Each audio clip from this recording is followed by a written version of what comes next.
Our building regulations course is for electricians so we can make them aware and teach them about the regulations that affect electricians on site, specifically Part P of the building regulations, which is about domestic installations. The course also covers other regulations to do with ventilation, fire alarms, sound and access to buildings.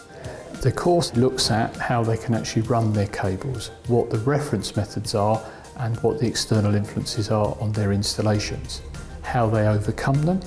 the permissions they need, what is notifiable, what is not notifiable, how the building regulations impact upon electricians and how you impact on a building so you meet the regulations and stay within the law. The course is set over 2 days with an online multiple choice exam which you get the result of on the same day.